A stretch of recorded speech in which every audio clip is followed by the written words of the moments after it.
Hello friends, welcome on your YouTube channel. संघर्ष के मार्ग पर जो वीर चलता है वो ही संसार को बदलता है।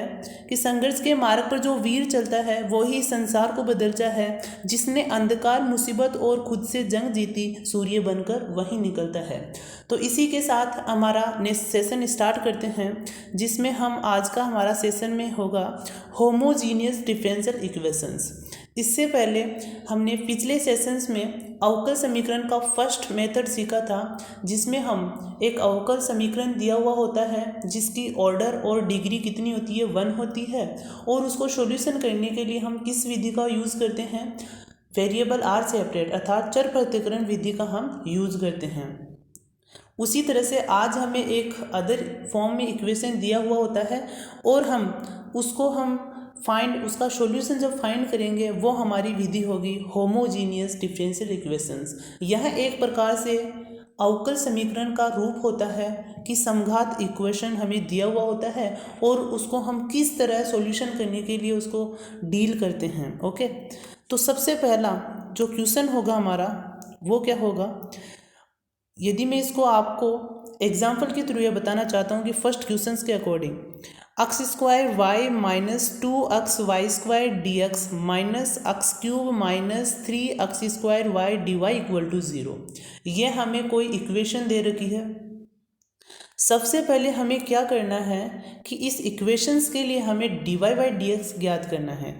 D y by d x कैसे ज्ञात कर सकते हैं कि इस वाले फंक्शंस को यदि मैं इस साइड सेंड करता हूँ और वहाँ से d y by d x निकालता हूँ तो मेरे पास सेकेंड इक्वेशन प्राप्त होती है, अर्थात d y by d x equal to x square minus y x square y minus 2x y square upon x cube minus 3x square y. ये हमारा क्या हो गया यहाँ तक। अब हमें ये इक्वेशन हमारा क्या हो गया, एक समघात इक्वेशन हो गया। कैसे, जैसे मैं आपको बताऊं कि एक्स स्क्वायर वाई में एक्स की पावर कितनी है 2 और वाई की पावर कितनी है 1, तो टोटल हमें पावर कितनी हो गई इसकी 3। और दूसरे फंक्शन पर चलते हैं 2x वाई स्क्वायर, यहाँ एक्स वाई की पावर कितनी है, यहाँ भी 3 है। अब मैं हर में चलता हूँ, एक्स क्यूब यहाँ एक्स की पावर 3, 3x स्क्वायर वाई यहाँ भी टोटल पावर 3, तो ऊपर भी टोटल पावर 3 है और नीचे भी टोटल पावर 3 है। तो यह एक प्रकार से समघात इक्वेशन प्राप्त हुई, अर्थात ऊपर और अंश व हर की जब हम टोटल फॉर्म का इंस्पेक्शन करते हैं तो वो हमें एक प्रकार से इक्वल प्राप्त होती है। तो इस तरह हम होमोजीनियस फंक्शंस की जांच करते हैं और उसको सॉल्यूशन करने की विधि अपनाते हैं। तो देखते हैं विधि क्या होगी, हमारे जो मेथड होगा इसका सॉल्यूशन करने का वो क्या होगा। तो सबसे पहले मैं y इक्वल टू इसमें vx सब्स्टिट्यूट करूँगा। क्योंकि हमें इस फंक्शन से जो हमने फर्स्ट मेथड सीखा था वेरिएबल्स का सेपरेशन, हम इस क्वेश्चंस में वेरिएबल्स का सेपरेशन नहीं कर सकते। क्यों, यदि मैं ऊपर से x कॉमन लेता हूँ और नीचे से x स्क्वायर कॉमन लेता हूँ तो भी हमें x का एक टोटल एक फाइनल जो फंक्शन है जो केवल x का फंक्शन है वो हमें फाइंड नहीं होगा। तो इस कारण इसका हम सेपरेशन नहीं कर सकते। तो इसको ईजी बनाने के लिए, इसको सरल करने के लिए हम y equal to v x substitute करते हैं। आपको मालूम चलेगा कि y equal to v x कैसे और क्यों और किस लिए हमने सब्स्टिट्यूट किया। देखते हैं आगे कि एक बार माना कि y equal to v x रखते हैं, जहाँ जहाँ y है वहाँ वी एक्स सब्स्टिट्यूट करते हैं। अब हमें इंटीग्रेशन में किसी प्रतिस्थापन विधि हमने पढ़ी थी, उसमें हम किसी भी फंक्शंस को t मानते थे तो वहाँ से dx की वैल्यू भी निकालते थे, अर्थात जो हमें अवकलन गुणांक है उसके स्थान पर भी हमें सब्स्टिट्यूट करना होगा। तो उसी प्रकार यदि मैं y के स्थान पर यहाँ vx सब्स्टिट्यूट करता हूँ तो मुझे dy बाई dx की भी तो वैल्यू चाहिए, अर्थात मैं फंक्शन y x और v में रिलेशन बिठा रहा हूँ तो मुझे x को हटाने के लिए dy बाई dx की भी आवश्यकता होगी। तो इस फंक्शन से मैं dy बाई dx की वैल्यू निकालता हूँ और जब मैं dy बाई dx के स्थान पर यह वैल्यू रखता हूँ और y के स्थान पर vx रखता हूँ तो मुझे कुछ इस प्रकार का रिजल्ट प्राप्त होगा कि एक्स स्क्वायर y जहाँ जहाँ है मैंने vx वहाँ वहाँ रखा। ओके, अब क्या होता है, अब इस फंक्शन में आपको देखने को मिलेगा कि ऊपर जहाँ भी अक्स है वहाँ अक्स अपनी पावर क्यूब बना रहा है। तो अक्स की पावर कितनी है? क्यूब। तो ऊपर से अक्स की पावर क्यूब एक प्रकार से कॉमन आ जाएगा हमारे पास, और नीचे से भी अक्स की पावर क्यूब एक प्रकार से कॉमन आ जाएगा।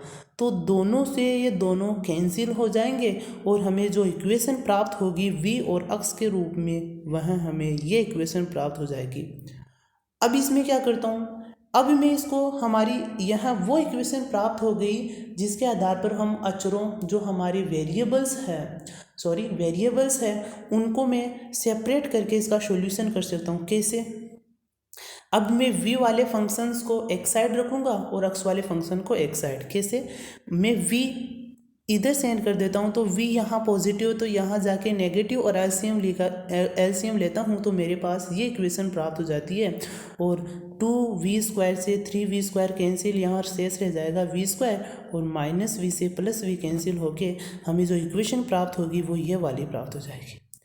अब इसमें देखते हैं कि जो dx है इसको यहाँ भेजते हैं और अक्स को यहाँ भेजता है, अर्थात वेरिएबल्स का सेपरेशन करते हैं जब हम, तो मुझे v वाला फंक्शन ये प्राप्त होता है और अक्स वाला फंक्शन ये प्राप्त होता है। अब जब मैं नेक्स्ट चलता हूँ तो मैं इसको अलग अलग डिवाइड करता हूँ। अलग अलग मैंने डिवाइड किया और इसको ऐसे के ऐसे रहनी है। अब दोनों बोथ आर में इंटीग्रेशन करता हूँ, दोनों साइडों में इंटीग्रेशन करता हूँ तो 1/v² का इंटीग्रेशन क्या होता है, किसके सापेक्ष? यहाँ dv के सापेक्ष। तो 1/v² का क्या होता है? -1/v, इसका इंटीग्रेशन ये होता है। और 1/v का क्या होता है? log v, तो ये हो जाएगा -3 log v। और 1/x का log x, और हमने कांस्टेंट लिया यहाँ log c। हम कांस्टेंट एक प्रकार से इक्वेशंस को बैलेंस्ड करने के लिए एनी किसी भी प्रकार का कांस्टेंट ले सकते हैं। ओके, अब में जहाँ जहाँ हमने सॉल्यूशन ज्ञात किया क्वेश्चंस का, ये हमारे पास सॉल्यूशन हो गया, लेकिन टोटली जो फाइनल सॉल्यूशन है वो हमें अभी तक प्राप्त नहीं हुआ। क्यों? क्योंकि हमारे पास क्वेश्चन में v थोड़ी था। हम v के स्थान पर जो मैंने लिया कि y = vx, ये y = vx, ये हमें अब y के स्थान पर, हम v के स्थान पर क्या रख सकते हैं, यानी कि y = क्या है? vx। अब v यहाँ से मैं फाइंड करता हूँ तो y/x क्या हो जाएगा? v। अब जहाँ जहाँ v है वहाँ वहाँ मैं y/x सब्स्टिट्यूट कर सकता हूँ। तो मैं v के स्थान पर y/x रखता हूँ तो यहाँ y/x ये हो जाएगा -x/y, -3 log v के स्थान पर क्या हो जाएगा? y/x = log x। यहाँ log m + log n का फॉर्मूला अप्लाई किया।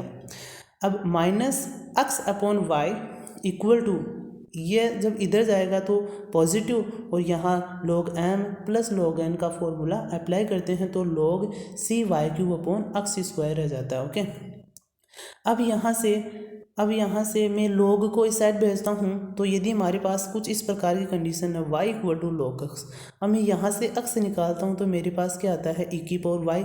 और इसी तरह से हम इस क्वेश्चंस को करेंगे कि जब मैं log को इस तरफ सेंड करता हूँ तो यह e⁻ में चला जाता है, अर्थात जो सामने वाली जो क्वांटिटीज़ है वहाँ लोग जाकर e अपनी पावर के रूप में उस क्वांटिटीज़ को ले लेता है, तो हमें जो रिजल्ट प्राप्त होता है वो ये वाला प्राप्त होता है। तो इस तरह हम होमोजीनियस क्वेश्चंस को हल करते हैं। आई होप कि आपको ये अच्छे से समझ में आएगा। तो इसी तरह का हम नेक्स्ट क्वेश्चन लेते हैं, ये वाला नेक्स्ट क्वेश्चन है ये। इसमें सर्वप्रथम हमें क्या करना है कि अवकल गुणांक के रूप में dy/dx के रूप में हमें समघात इक्वेशंस के बारे में चेक करना है कि समघात इक्वेशन है या नहीं। तो मैंने इस इक्वेशन से डायरेक्ट मैंने क्या किया, dy/dx फाइंड किया और देखा कि यह समघात इक्वेशन समघात होमोजीनियस इक्वेशन होगा या नहीं। तो √x² + y² + y/x प्राप्त होता है। तो अब यहाँ ऊपर की पावर कितनी है? टोटल ऊपर की पावर हमारे पास कितनी है? 1। ऊपर यानी कि अंश की जो पावर है वो कितनी है? 1। क्योंकि जो वर्ग है, वर्गमूल से यदि x और y बाहर देखता हूँ तो मैं इनकी पावर 1 लेता हूँ, तो 1 और 1 इसकी, तो टोटल पावर कितनी है? 1। यहाँ इसको ऐड नहीं करना, हमें ओनली फॉर इंस्पेक्शन, निरीक्षण करना है। Okay, inspect. ओके, यहाँ x की पावर कितनी है? 1। तो ये एक प्रकार से क्या हुआ? समघात इक्वेशन। अब इसको सॉल्यूशन करेंगे। यानी कि कोई भी क्वेश्चन जब हमें दी जाती है तो उसकी जांच करेंगे, सबसे पहले क्लैरिटी करेंगे कि यह होमोजीनियस फंक्शन है या नहीं। अब मैं क्या करता हूँ, y बराबर वही मेथड लगाता हूँ, y बराबर vx रखता हूँ। क्यों? क्योंकि अंतिम में जो हमें मिलेगा वो एक इजी फॉर्म होगी v और x में, जिसको सेपरेट करके हम इसका समाकलन ज्ञात कर लेंगे।